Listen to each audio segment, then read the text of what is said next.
Paper 185. The Trial before Pilate. Shortly after 6 o'clock on this Friday morning, April 7, A.D. 30, Jesus was brought before Pilate, the Roman procurator, who governed Judea, Samaria, and Idumea, under the immediate supervision of the legatus of Syria.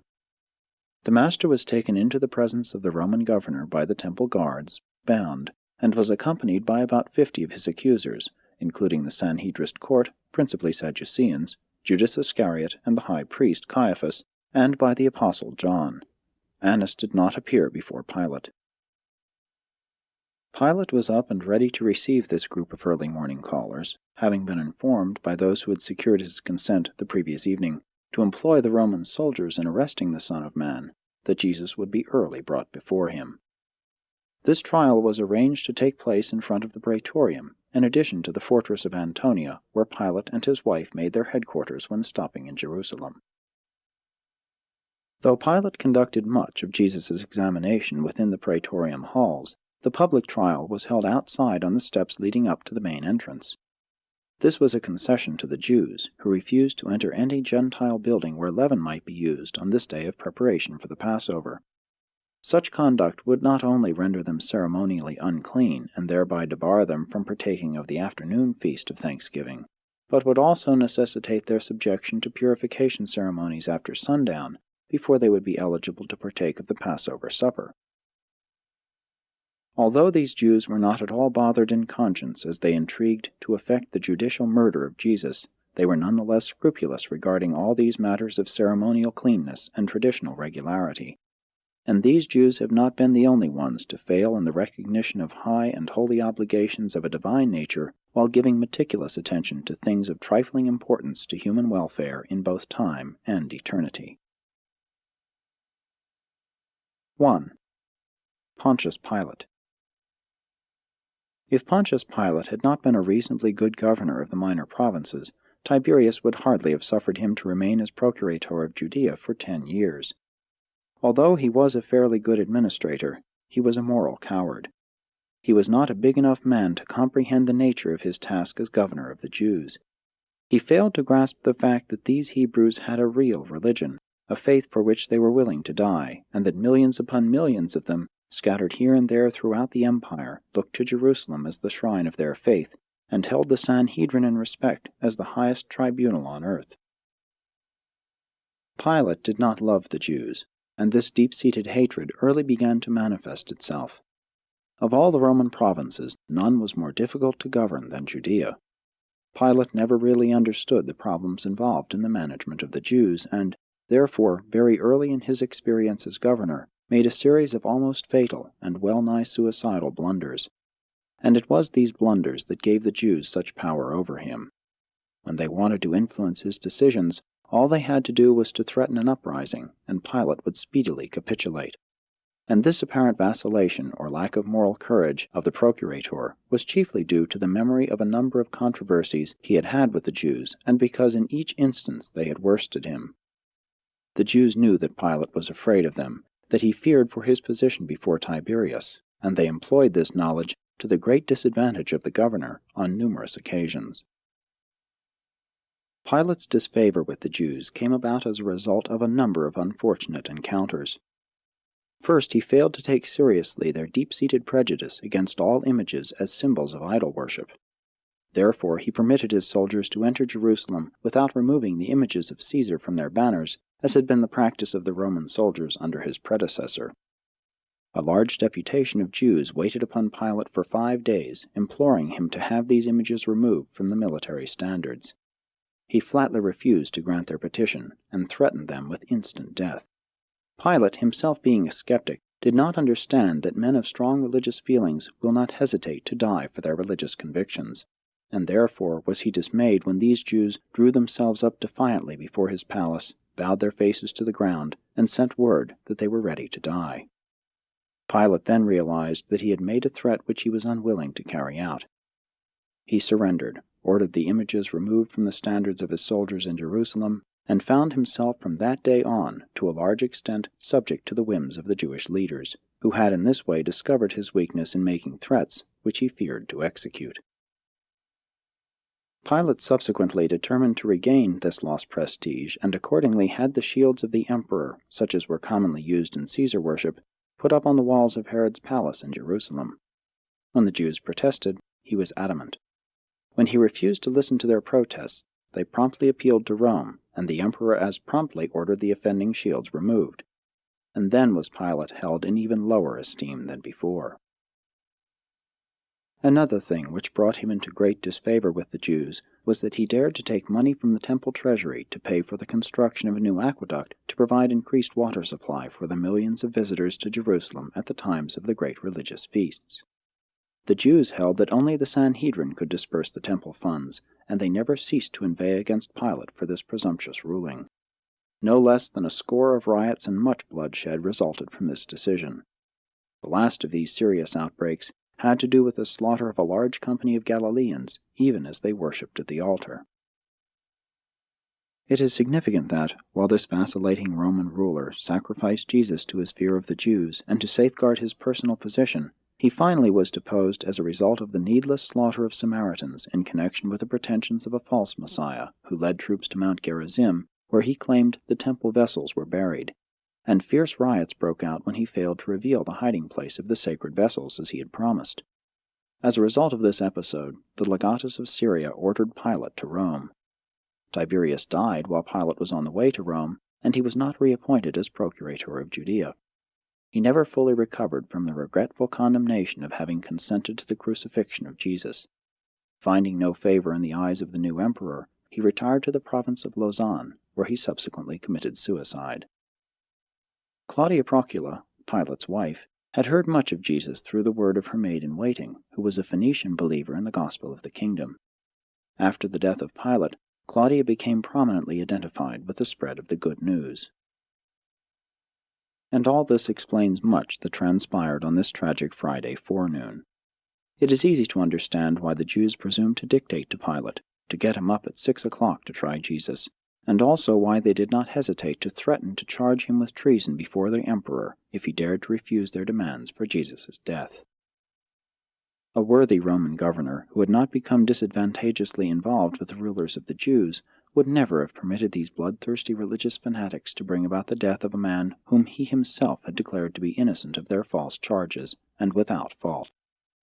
Rome made a great blunder, a far-reaching error in earthly affairs, when she sent the second-rate Pilate to govern Palestine. Tiberius had better have sent to the Jews the best provincial administrator in the empire. 2. Jesus appears before Pilate. When Jesus and his accusers had gathered in front of Pilate's judgment hall, the Roman governor came out and, addressing the company assembled, asked, "What accusation do you bring against this fellow?" The Sadducees and counselors who had taken it upon themselves to put Jesus out of the way had determined to go before Pilate and ask for confirmation of the death sentence pronounced upon Jesus without volunteering any definite charge. Therefore did the spokesman for the Sanhedrist court answer Pilate, "If this man were not an evildoer, we should not have delivered him up to you." When Pilate observed that they were reluctant to state their charges against Jesus, although he knew they had been all night engaged in deliberations regarding his guilt, he answered them, "Since you have not agreed on any definite charges, why do you not take this man and pass judgment on him in accordance with your own laws?" Then spoke the clerk of the Sanhedrin court to Pilate, "It is not lawful for us to put any man to death, and this disturber of our nation is worthy to die for the things which he has said and done. Therefore have we come before you for confirmation of this decree." To come before the Roman governor with this attempted evasion discloses both the ill will and the ill humor of the Sanhedrists toward Jesus, as well as their lack of respect for the fairness, honor, and dignity of Pilate. What effrontery for these subject citizens to appear before their provincial governor, asking for a decree of execution against a man before affording him a fair trial, and without even preferring definite criminal charges against him. Pilate knew something of Jesus' work among the Jews, and he surmised that the charges which might be brought against him had to do with infringements of the Jewish ecclesiastical laws. Therefore he sought to refer the case back to their own tribunal. Again, Pilate took delight in making them publicly confess that they were powerless to pronounce and execute the death sentence upon even one of their own race, whom they had come to despise with a bitter and envious hatred. It was a few hours previously, shortly before midnight, and after he had granted permission to use Roman soldiers in effecting the secret arrest of Jesus, that Pilate had heard further concerning Jesus and his teaching from his wife Claudia, who was a partial convert to Judaism, and who later on became a full-fledged believer in Jesus' gospel. Pilate would have liked to postpone this hearing, but he saw the Jewish leaders were determined to proceed with the case. He knew that this was not only the forenoon of the preparation for the Passover, but that this day, being Friday, was also the preparation day for the Jewish Sabbath of rest and worship. Pilate, being keenly sensitive to the disrespectful manner of the approach of these Jews, was not willing to comply with their demands that Jesus be sentenced to death without a trial. When, therefore, he had waited a few moments for them to present their charges against the prisoner, he turned to them and said, "I will not sentence this man to death without a trial, neither will I consent to examine him until you have presented your charges against him in writing." When the high priest and the others heard Pilate say this, they signaled to the clerk of the court, who handed to Pilate the written charges against Jesus, and these charges were: We find in the Sanhedrin tribunal that this man is an evildoer and a disturber of our nation, in that he is guilty of 1. Perverting our nation and stirring up our people to rebellion. 2. Forbidding the people to pay tribute to Caesar. 3. Calling himself the King of the Jews and teaching the founding of a new kingdom. Jesus had not been regularly tried nor legally convicted on any of these charges. He did not even hear these charges when first stated, but Pilate had him brought from the praetorium, where he was in the keeping of the guards, and he insisted that these charges be repeated in Jesus' hearing.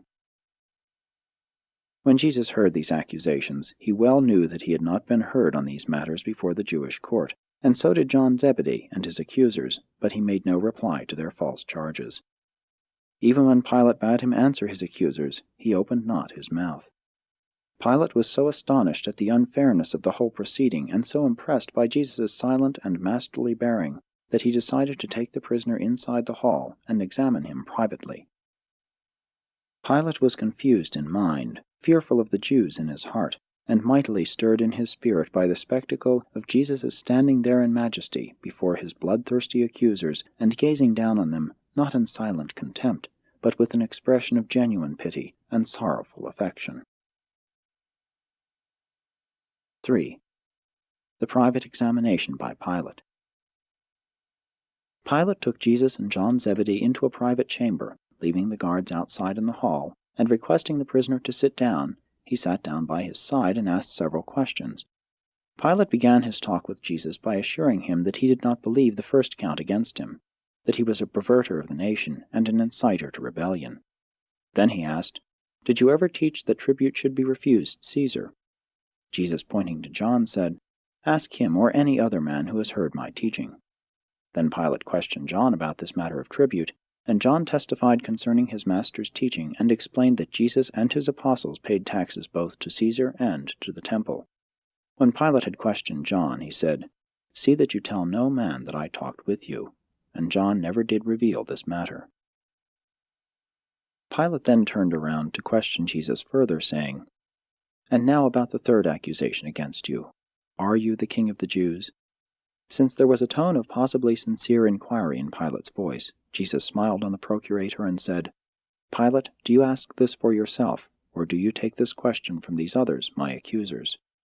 Whereupon, in a tone of partial indignation, the governor answered, "Am I a Jew? Your own people and the chief priests delivered you up and asked me to sentence you to death. I question the validity of their charges, and am only trying to find out for myself what you have done. Tell me, have you said that you are the King of the Jews, and have you sought to found a new kingdom?" Then said Jesus to Pilate, "Do you not perceive that my kingdom is not of this world? If my kingdom were of this world, surely would my disciples fight that I should not be delivered into the hands of the Jews.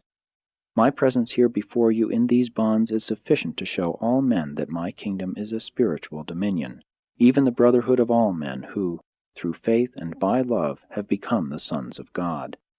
And this salvation is for the Gentile as well as for the Jew." "Then you are a king after all," said Pilate. And Jesus answered, "Yes, I am such a king, and my kingdom is the family of the faith sons of my Father who is in heaven. For this purpose was I born into this world, even that I should show my Father to all men, and bear witness to the truth of God. And even now do I declare to you, that every one who loves the truth hears my voice." Then said Pilate, half in ridicule and half in sincerity, "Truth, what is truth? Who knows?" Pilate was not able to fathom Jesus' words, nor was he able to understand the nature of his spiritual kingdom, but he was now certain that the prisoner had done nothing worthy of death. One look at Jesus, face to face, was enough to convince even Pilate that this gentle and weary, but majestic and upright man, was no wild and dangerous revolutionary who aspired to establish himself on the temporal throne of Israel.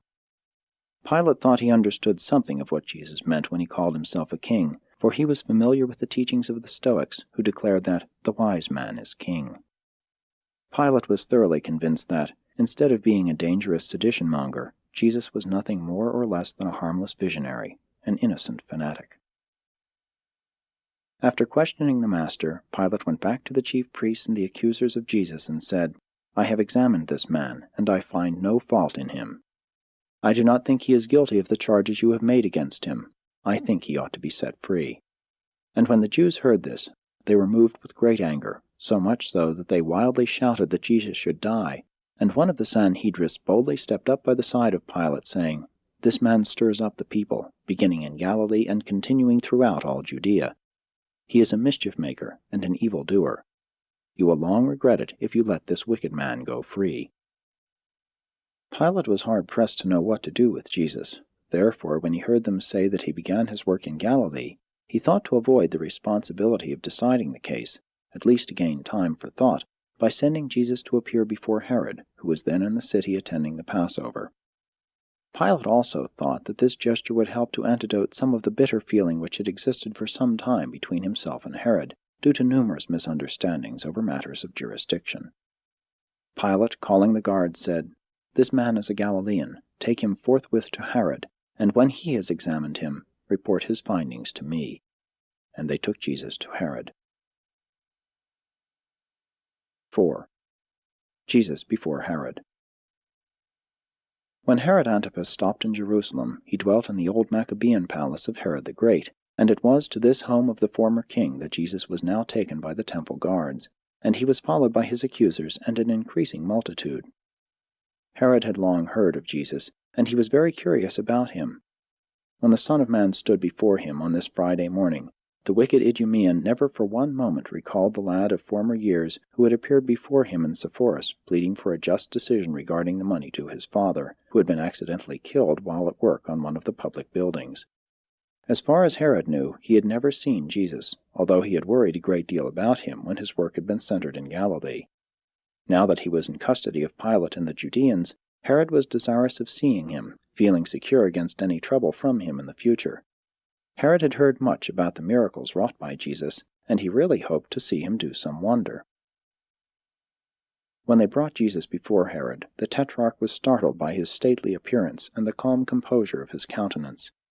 For some 15 minutes Herod asked Jesus questions, but the Master would not answer. Herod taunted and dared him to perform a miracle, but Jesus would not reply to his many inquiries or respond to his taunts. Then Herod turned to the chief priests and the Sadducees, and, giving ear to their accusations, heard all and more than Pilate had listened to regarding the alleged evil doings of the Son of Man. Finally, being convinced that Jesus would neither talk nor perform a wonder for him, Herod, after making fun of him for a time, arrayed him in an old purple royal robe and sent him back to Pilate. Herod knew he had no jurisdiction over Jesus in Judea. Though he was glad to believe that he was finally to be rid of Jesus in Galilee, he was thankful that it was Pilate who had the responsibility of putting him to death. Herod never had fully recovered from the fear that cursed him as a result of killing John the Baptist. Herod had, at certain times, even feared that Jesus was John risen from the dead. Now he was relieved of that fear, since he observed that Jesus was a very different sort of person from the outspoken and fiery prophet who dared to expose and denounce his private life. 5. Jesus returns to Pilate. When the guards had brought Jesus back to Pilate, he went out on the front steps of the praetorium where his judgment seat had been placed, and calling together the chief priests and Sanhedrists, said to them, You brought this man before me with charges that he perverts the people, forbids the payment of taxes, and claims to be king of the Jews. I have examined him and failed to find him guilty of these charges. In fact, I find no fault in him. Then I sent him to Herod, and the Tetrarch must have reached the same conclusion, since he has sent him back to us. Certainly, nothing worthy of death has been done by this man. If you still think he needs to be disciplined, I am willing to chastise him before I release him." Just as the Jews were about to engage in shouting their protests against the release of Jesus, a vast crowd came marching up to the praetorium for the purpose of asking Pilate for the release of a prisoner in honor of the Passover feast. For some time it had been the custom of the Roman governors to allow the populace to choose some imprisoned or condemned man for pardon at the time of the Passover. And now that this crowd had come before him to ask for the release of a prisoner, and since Jesus had so recently been in great favor with the multitudes, it occurred to Pilate that he might possibly extricate himself from his predicament by proposing to this group that, since Jesus was now a prisoner before his judgment seat, he released to them this man of Galilee as the token of Passover goodwill. As the crowd surged up on the steps of the building, Pilate heard them calling out the name of one Barabbas. Barabbas was a noted political agitator and murderous robber, the son of a priest, who had recently been apprehended in the act of robbery and murder on the Jericho road. This man was under sentence to die as soon as the Passover festivities were over. Pilate stood up and explained to the crowd that Jesus had been brought to him by the chief priests, who sought to have him put to death on certain charges, and that he did not think the man was worthy of death.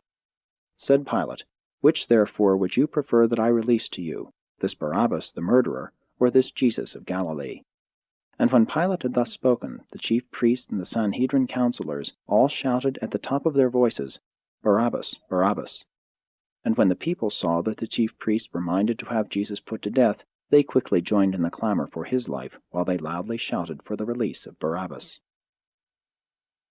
A few days before, this multitude had stood in awe of Jesus, but the mob did not look up to one who, having claimed to be the Son of God, now found himself in the custody of the chief priests and the rulers and on trial before Pilate for his life. Jesus could be a hero in the eyes of the populace when he was driving the money changers and the traders out of the temple, but not when he was a non-resisting prisoner in the hands of his enemies and on trial for his life. Pilate was angered at the sight of the chief priests clamoring for the pardon of a notorious murderer while they shouted for the blood of Jesus. He saw their malice and hatred and perceived their prejudice and envy. Therefore he said to them, "How could you choose the life of a murderer in preference to this man's, whose worst crime is that he figuratively calls himself the King of the Jews?"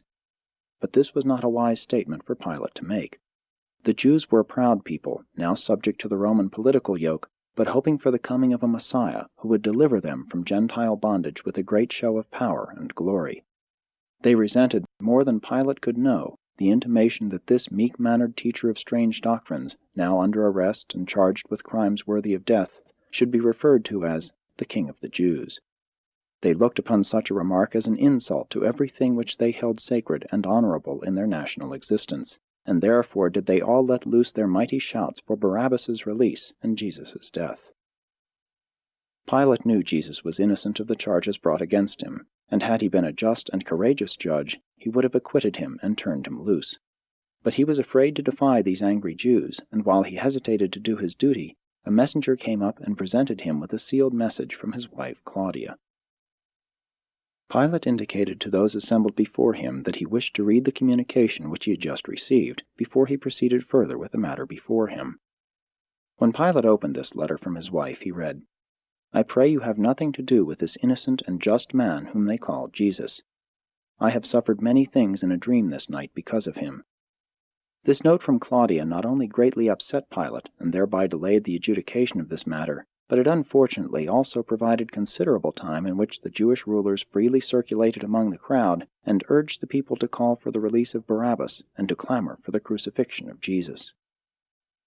Finally, Pilate addressed himself once more to the solution of the problem which confronted him, by asking the mixed assembly of Jewish rulers and the pardon-seeking crowd, "What shall I do with him who is called the King of the Jews?" And they all shouted with one accord, "Crucify him! Crucify him!"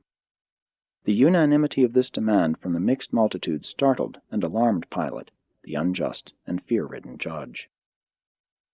Then once more Pilate said, "Why would you crucify this man? What evil has he done? Who will come forward to testify against him?" But when they heard Pilate speak in defense of Jesus, they only cried out all the more, "Crucify him! Crucify him!" Then again Pilate appealed to them regarding the release of the Passover prisoner, saying, "Once more I ask you, which of these prisoners shall I release to you at this your Passover time?" And again the crowd shouted, "Give us Barabbas." Then said Pilate, "If I release the murderer Barabbas, what shall I do with Jesus?" And once more the multitude shouted in unison, "Crucify him! Crucify him!" Pilate was terrorized by the insistent clamor of the mob, acting under the direct leadership of the chief priests and the counselors of the Sanhedrin. Nevertheless, he decided upon at least one more attempt to appease the crowd and save Jesus. 6. Pilate's last appeal. In all that is transpiring early this Friday morning before Pilate, only the enemies of Jesus are participating. His many friends either do not yet know of his night arrest and early morning trial, or are in hiding lest they also be apprehended and adjudged worthy of death because they believe Jesus' teachings. In the multitude which now clamors for the Master's death are to be found only his sworn enemies and the easily led and unthinking populace. Pilate would make one last appeal to their pity. Being afraid to defy the clamor of this misled mob who cried for the blood of Jesus, he ordered the Jewish guards and the Roman soldiers to take Jesus and scourge him. This was in itself an unjust and illegal procedure, since the Roman law provided that only those condemned to die by crucifixion should be thus subjected to scourging. The guards took Jesus into the open courtyard of the praetorium for this ordeal. Though his enemies did not witness the scourging, Pilate did, and before they had finished this wicked abuse, he directed the scourgers to desist and indicated that Jesus should be brought to him. Before the scourgers laid their knotted whips upon Jesus as he was bound to the whipping post, they again put upon him the purple robe, and plaiting a crown of thorns, they placed it upon his brow. And when they had put a reed in his hand as a mock scepter, they knelt before him and mocked him, saying, "Hail, King of the Jews!" And they spit upon him, and struck him in the face with their hands. And one of them, before they returned him to Pilate, took the reed from his hand, and struck him upon the head. Then Pilate led forth this bleeding and lacerated prisoner, and, presenting him before the mixed multitude, said, "Behold the man! Again I declare to you that I find no crime in him, and having scourged him, I would release him." There stood Jesus of Nazareth, clothed in an old purple royal robe with a crown of thorns piercing his kindly brow. His face was blood-stained, and his form bowed down with suffering and grief. But nothing can appeal to the unfeeling hearts of those who are victims of intense emotional hatred and slaves to religious prejudice. This sight sent a mighty shudder through the realms of a vast universe, but it did not touch the hearts of those who had set their minds to effect the destruction of Jesus. When they had recovered from the first shock of seeing the Master's plight, they only shouted the louder and the longer, "Crucify him! Crucify him! Crucify him!" And now did Pilate comprehend that it was futile to appeal to their supposed feelings of pity. He stepped forward and said, "I perceive that you are determined this man shall die. But what has he done to deserve death? Who will declare his crime?" Then the high priest himself stepped forward and, going up to Pilate, angrily declared, "We have a sacred law, and by that law this man ought to die because he made himself out to be the Son of God." When Pilate heard this, he was all the more afraid, not only of the Jews, but recalling his wife's note and the Greek mythology of the gods coming down on earth, he now trembled at the thought of Jesus possibly being a divine personage. He waved to the crowd to hold its peace, while he took Jesus by the arm and again led him inside the building, that he might further examine him. Pilate was now confused by fear, bewildered by superstition, and harassed by the stubborn attitude of the mob. 7. Pilate's last interview. As Pilate, trembling with fearful emotion, sat down by the side of Jesus, he inquired, "Where do you come from? Really, who are you? What is this they say, that you are the Son of God?" But Jesus could hardly answer such questions when asked by a man fearing, weak, and vacillating judge who was so unjust as to subject him to flogging even when he had declared him innocent of all crime, and before he had been duly sentenced to die. Jesus looked Pilate straight in the face, but he did not answer him. Then said Pilate, "Do you refuse to speak to me? Do you not realize that I still have power to release you or to crucify you?" Then said Jesus, "You could have no power over me except it were permitted from above. You could exercise no authority over the Son of Man unless the Father in heaven allowed it. But you are not so guilty, since you are ignorant of the gospel. He who betrayed me, and he who delivered me to you, they have the greater sin." This last talk with Jesus thoroughly frightened Pilate. This moral coward and judicial weakling now labored under the double weight of the superstitious fear of Jesus and mortal dread of the Jewish leaders. Again Pilate appeared before the crowd, saying, "I am certain this man is only a religious offender. You should take him and judge him by your law. Why should you expect that I would consent to his death because he has clashed with your traditions?" Pilate was just about ready to release Jesus when Caiaphas, the high priest, approached the cowardly Roman judge and, shaking an avenging finger in Pilate's face, said with angry words which the entire multitude could hear, "If you release this man, you are not Caesar's friend, and I will see that the emperor knows all." This public threat was too much for Pilate. Fear for his personal fortunes now eclipsed all other considerations, and the cowardly governor ordered Jesus brought out before the judgment seat. As the master stood there before them, he pointed to him and tauntingly said, "Behold your king." And the Jews answered, "Away with him, crucify him." And then Pilate said, with much irony and sarcasm, "Shall I crucify your king?" And the Jews answered, "Yes, crucify him. We have no king but Caesar."